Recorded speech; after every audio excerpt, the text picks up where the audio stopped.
अस्सलामुअलैकुम। आज हमारा टॉपिक ग्लाइकोलाइसिस है। अब हम चलो ग्लाइकोलाइसिस को पढ़ते हैं। ग्लाइकोलाइसिस को हम दूसरा नाम ईएमपी पाथवे भी देते हैं।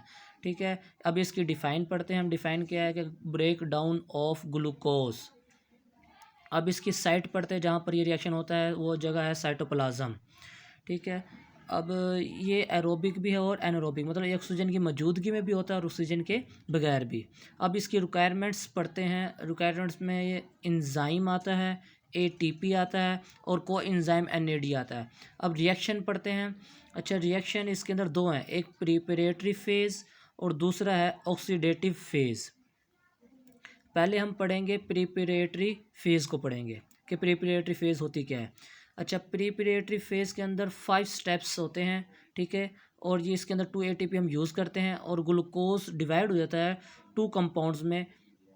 एक का नाम है ग्लिसरल्डिहाइड 3 फास्फेट और दूसरे का नाम है डाईहाइड्रोक्सी एसीटोन फास्फेट। इसको हम शॉर्ट नाम डीएपी भी देते हैं। अब हम पढ़ते हैं ऑक्सीडेटिव फेज़। अब G3P और DAP ये दोनों ही कन्वर्ट हो जाते हैं 2 पायरोवेट के अंदर। ठीक है, ये रिएक्शन भी 5 स्टेप्स के अंदर मुश्तमिल होता है।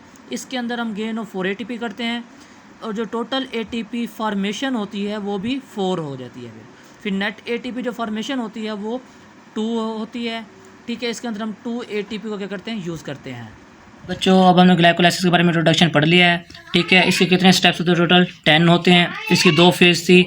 2 फेज़ कौन सी थी? एक प्रिपरेटरी फेज़ जिसको हम इन्वेस्टमेंट फेज़ कहते थे, और जो दूसरी है वो ऑक्सीडेटिव फेज़ है जिसे हम क्या कहते हैं, पे ऑफ फेज़। अब इसके हम स्टेप्स के रिएक्शन पढ़ने से पहले मैं आपको ये पढ़ा दूं कि एंजाइम के बारे में क्या है, कि इसमें जो एंजाइम हिस्सा लेंगे उनका बता देता हूँ। एक काइनेज एंजाइम है। ठीक है, ये हमेशा आएगा किसमें, जब एटीपी की फॉर्मेशन हो रही होगी या उसकी ब्रेक डाउन हो रही होगी। ठीक है, फिर एक और एंजाइम है आइसोमेरेज। आइसोमेरेज कब आएगा? जब फंक्शनल ग्रुप क्या हो रहा होगा, चेंज हो रहा होगा। ठीक है, फिर है अल्डोलेज एंजाइम। ये क्या करता है, ये ब्रेक डाउन करता है। ठीक है, कार्बन को मिड में से तोड़ता है। ठीक है, फिर आता है डी हाइड्रोजनेज। डी का मतलब रिमूवल, हाइड्रोजनेज का मतलब हाइड्रोजन, मतलब क्या करेगा, रिमूवल ऑफ हाइड्रोजन कर देगा। फिर क्या आएगा, म्यूटेज। म्यूटेज का काम क्या होता है कि फास्फेट ग्रुप की पोजीशन को चेंज कर देता है। फिर एक और एंजाइम है एनोलेज। एनोलेज क्या करता है, रिमूवल ऑफ वाटर। अब इस रिएक्शन के अंदर जो जो एंजाइम मैंने आपको पढ़ाए हैं यही आएंगे और इनका काम भी आपको बता दिया, तो आपको लिए आसानी हो जाएगी। पहले है ग्लूकोज।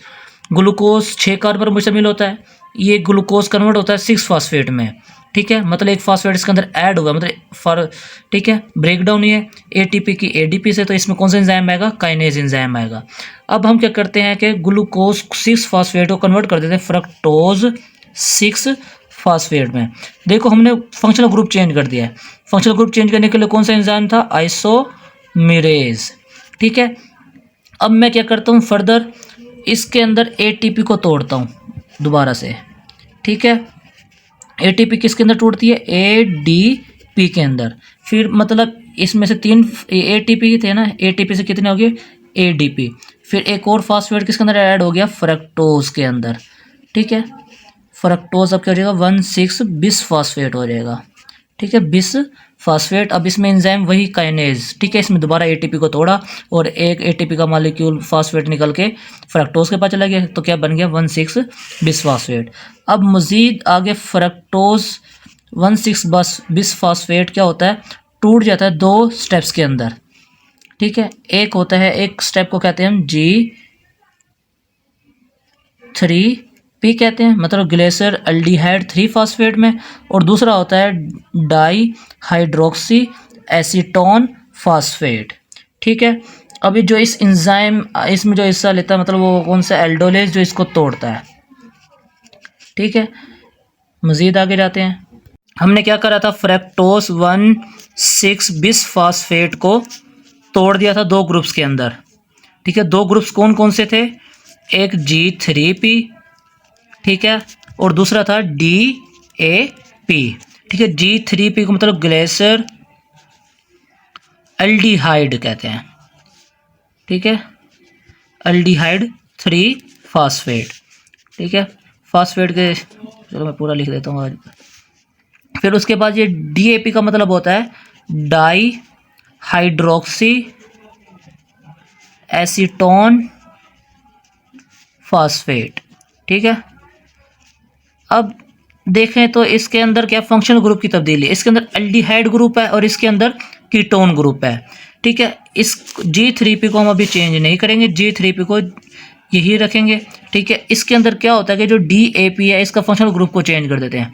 फंक्शनल ग्रुप को चेंज करने के लिए हमारे पास एक एंजाइम है आइसोमेरेज, वो क्या करता है कि DAP को किस में कन्वर्ट कर देता है, G3P के अंदर। ठीक है, अब जो जो स्टेप्स इधर आएंगे वही स्टेप्स इधर आएंगे, तो ठीक है, तो मैं एक स्टेप्स इधर लिख देता हूँ। ठीक है, फिर वही स्टेप्स आप खुद देख लेना, वही इधर रिपीट कर देना, चलो आपकी प्रैक्टिस भी हो जाएगी। अब देखो G3P किस में कन्वर्ट हो जाएगा, G ग्लेसर एल्डिहाइड 1,3 बिस फास्फेट के अंदर।